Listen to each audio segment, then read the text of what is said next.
Actuellement, je suis consultant de France Expertise pour appuyer le Sénégal à 3 niveaux, c'est-à-dire volet communautaire paludisme, volet communautaire tuberculose, volet communautaire VIH/SIDA. C'est important, on était ensemble à Thiès. Je suis aussi le représentant pays de Civil Society for Malaria Elimination, SARS-4Me, qui est un des grands partenaires qui accompagne la société civile au plan mondial. Je dis bien au plan mondial. Plus de 600 organisations réparties sur les 5 continents du monde. Le bureau de la coordination internationale est au Cameroun. Celle qui coordonne actuellement, elle est en réunion ici, Mokpalu. Elle m'a demandé, à son nom aussi, au-delà du Sénégal, de parler aux communautés dans ce contexte précis. Pourquoi? On célèbre la journée mondiale de lutte contre le palu.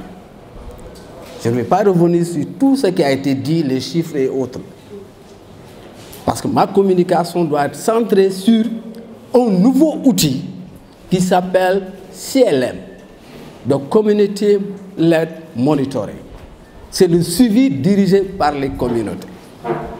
Alors, pour de simples constats, à travers les allocutions, à travers les exposés des uns et des autres que j'apprécie bien et je vous salue vous tous à travers vos rangs et vos responsabilités, dire qu'aujourd'hui, il y a d'autres déterminants qui nécessitent d'être surveillés. Il ne s'agit pas de mettre des infrastructures, il ne s'agit pas de mettre des budgets colossaux, il ne s'agit pas simplement de mettre des intrants. Je peux détailler, aller plus loin que ça. Il s'agit également de surveiller les obstacles qui freinent l'accès aux services. Il s'agit de regarder la disponibilité des services. Mais il s'agit de donner la possibilité aux communautés de se questionner et dire est-ce que les services qu'on reçoit, c'est des services de qualité. Ce n'est pas à vous, c'est-à-dire le prestataire ou les prestataires, quel que soit le niveau d'intervention. Mais il s'agit de donner l'opportunité aux communautés de se poser. Et pour cela, il y a des méthodes de collecte des informations, de les analyser, de les traiter, de les valider, mais surtout également de les porter à l'attention des différentes autorités, afin de trouver les solutions les plus adéquates correspondant aux aspirations des communautés. C'est ça un peu le CLM. C'est une formation qui se fait absolument. Formation là boo xamantene manam juntuka, merci beaucoup.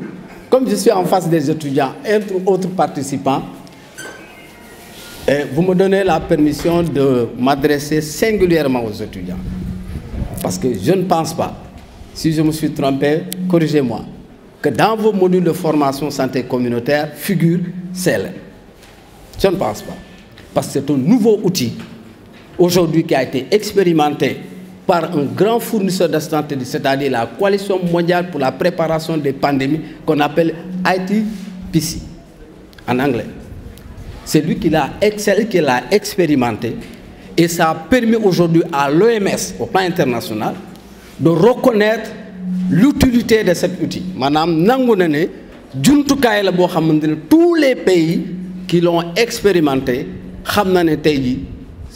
ils ont vu l'amélioration de la qualité des services. Ils ont vu la suppression des facteurs qui bloquent l'accès aux services de santé. Ils ont vu la gouvernance sanitaire améliorée. Il l'a dit, le médecin chef régional. Il ne s'agit plus maintenant de subir, mais des acteurs.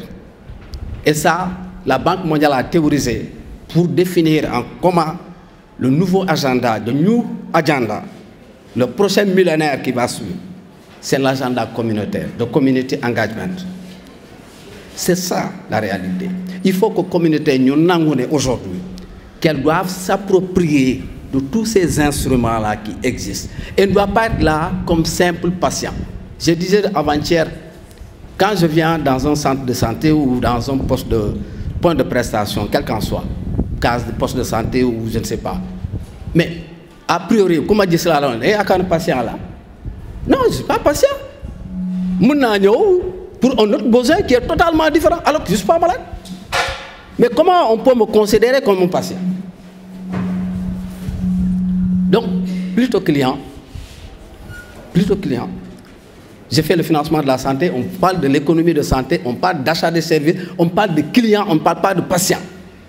C'est très simple. Donc, communauté client, client, si elle n'est pas satisfaite, elle doit avoir la possibilité de dire je ne suis pas satisfait du produit. Le prestataire, c'est un vendeur. De quoi il y a un service? Parce que le service est payant. Les intrants, les équipements, on investit. Ce n'est pas pour rien aujourd'hui qu'on parle d'investir, diagnostiquer, investir et traiter. C'est parce qu'on doit mettre beaucoup de ressources. Vous savez, pour terminer rapidement, depuis 2001, Sénégal n'y a pas le recevoir du partenaire qu'on appelle Fonds mondial. Même dans les régions médicales, plus de 600 milliards de francs CFA. Le Sénégal l'a reçu d'un partenaire qui s'appelle le Fonds mondial. 600 milliards. Le cycle qui est là, qui va prendre 2024-2026, dont on est en train d'élaborer les documents, demande palu, VIH, tuberculose, ainsi de suite, c'est 76 milliards de francs CFA. 76 milliards de francs CFA pour ces 3 maladies. Comparez maintenant aux défis qui sont là encore. On parle maintenant des problèmes de santé. Ça veut dire quoi? Pour les communautés, ils doivent se poser la question. Et ça, c'est le rôle du comité de suivi et de veille, dont je suis un des membres fondateurs, comme Ibrahim Sall et Adama et Aïssatou. On l'a mis en place, parce qu'on n'a pas peut-être suffisamment expliqué, depuis 2019. Cette organisation aujourd'hui est la plateforme qui regroupe l'ensemble des organisations de la société civile, les grosses pointures, pour réfléchir sur la surveillance par rapport à la qualité des services, pour voir un peu comment améliorer l'expertise communautaire. Le travail de l'acteur communautaire aujourd'hui, il doit être motivé, il doit être reconnu, pas simplement par des textes normatifs, mais il doit être reconnu et valorisé au point que c'est un acteur dans l'écosystème. Voilà le message que je veux vous livrer. S'il y a des besoins en termes de documentation, je suis là, je suis disponible. On pourra vous faire partager tous ces documents-là et je vous remercie.